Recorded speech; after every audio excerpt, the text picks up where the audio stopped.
Hi, this is your girl J Bliss, and I've actually been spending some time writing, enjoying myself, the world of bliss of writing.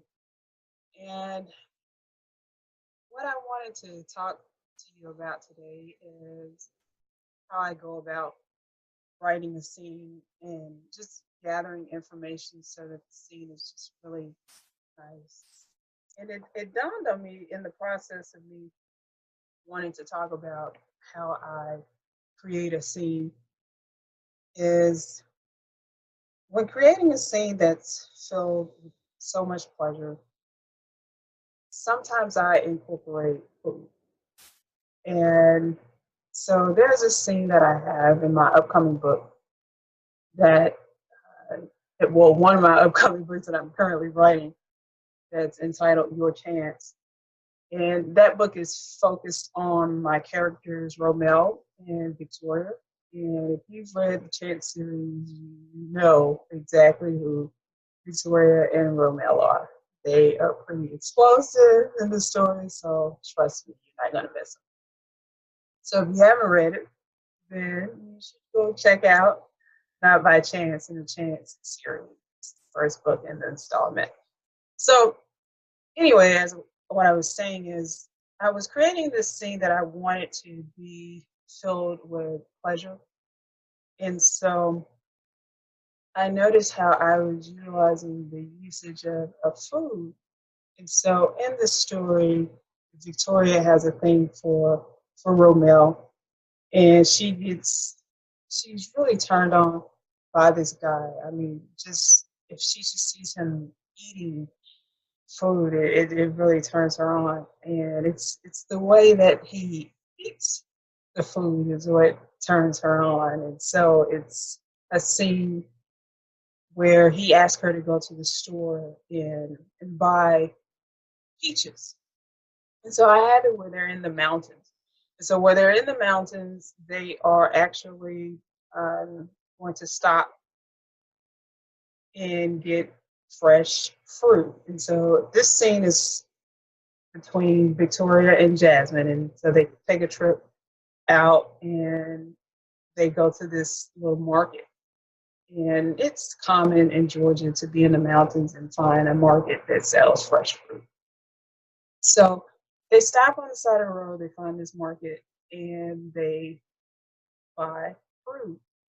And one of the things that captured my attention was paying attention to the aromas. When you walk into a market, especially where there's fresh fruit, you can sense the freshness of that fragrance of peaches, strawberries, apples, crisp apples, whatever it is that you're seeking at that moment when you go to the market, you will smell the fruit before you actually get to it. And so that fruit is just flagging you, letting you know, hey, I'm right, or whatever, you bite into me and just take me and enjoy me.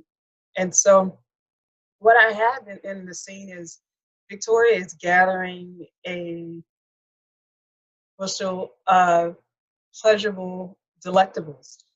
And so you can imagine how when she's walking through the aisle, she smells the sweet strawberries, or she smells the aroma of the peaches, and then picks it up and uh, feels the firmness, the fuzziness of the peach. But I have where a salesperson is there to assist her and actually offers for her to taste the peach. And when she tastes the peach, they cut inside of it, and then there's this juice that's just dripping down the salesperson's hand. And so you have all these juices and fragrances that are going on inside your visual concept of the imagination at this moment. And what you're doing is building pleasurable moments before you actually get to sit down with that fruit, the strawberries, the peaches, the grapes, the plums. whatever it is that you pick up from this market. And it's fresh fruit, so the stench will be in your nostrils even as you sit in the car and you drive back to your destination and get back to the house and wash everything. But the entire way from the store to the location to where you're going to feast upon these pleasurable things, it's not only in your head. The smell is there in your aroma. That aroma is there in your nose, in your nostrils, and it just grows and it grows. And so that pleasure is growing and growing, and it's building so much so that once you do actually sit down and enjoy it, it's like a wave of pleasure that consistently grows until you bite into that peach. And oh my gosh, fresh peaches, absolute best. I mean, it's wonderful. And so when I was thinking of how I utilize fruit, I started thinking about how the the food is accumulation of pleasure.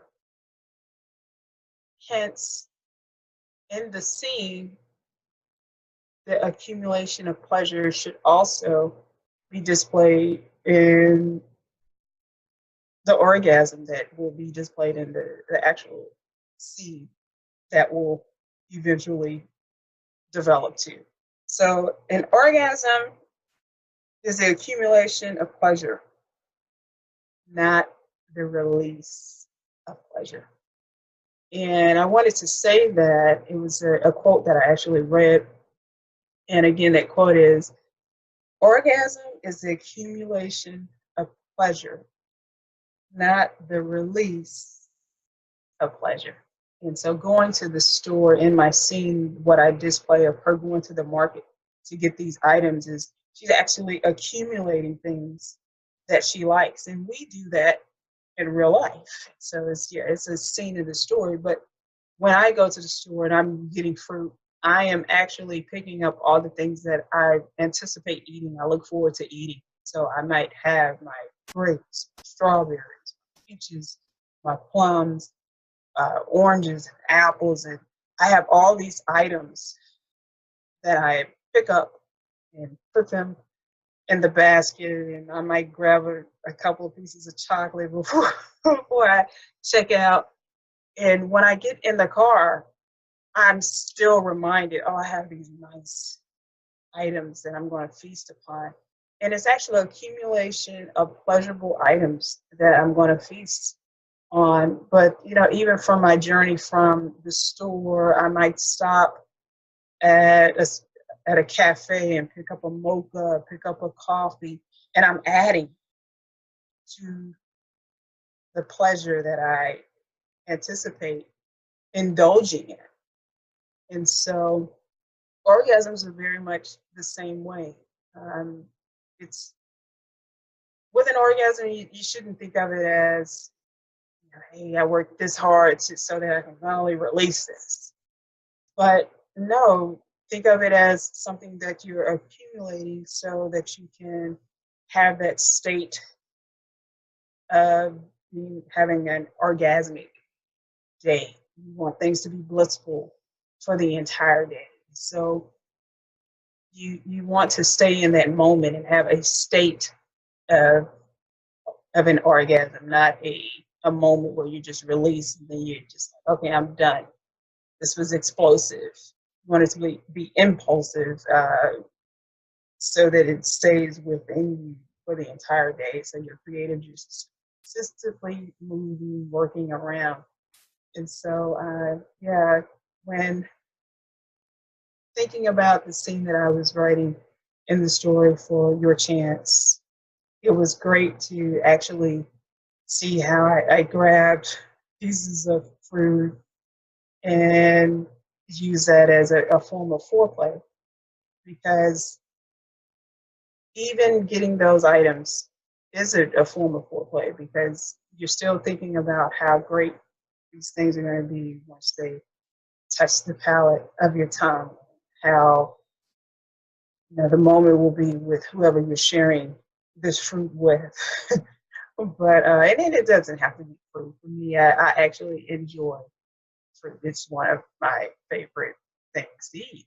But pleasure-wise, just remember that orgasm is an accumulation of pleasure, not something that you just release, something that you look forward to just releasing. Yes, you're going to have a moment where it like subsides, but you have to understand and remember that when you're creating the stories, you want that pleasure to be consistently in the story. It's ongoing, so that the person that is actually in that world, that utopia that has been built in that story, constantly remembers the pleasure. It's just different trigger words will remind the reader that you're still in that state of having an orgasmic day, orgasmic read, and it just should be fun. It should be fun. It should be pleasurable and a joy, so that the person will consistently want to keep feeding off of the words and try to incorporate that into their own life. But I just wanted to share some of my thoughts that were going through my head while I was writing Your Chance, and I'm really looking forward to this book being completed. I have a couple books ahead of it, of course, but I'm at that mid section of writing Your Chance, and I'm really having fun. Excitement is everywhere. The explosiveness between Victoria and Romel is just all over the place. These two are just in love with life. And that's a good thing. You should always have someone that you can look to that loves life, to remind you to love life and not take life for granted. And so in these two characters, you see that. They have hardships, yes, but they never lose sight of the beauty within it. The ugly moments is still beauty within the moment as well. Typically that would be you. So anyway, thank you for taking the time to let me share this blissful moment with you. You all enjoy your day and keep it sexy.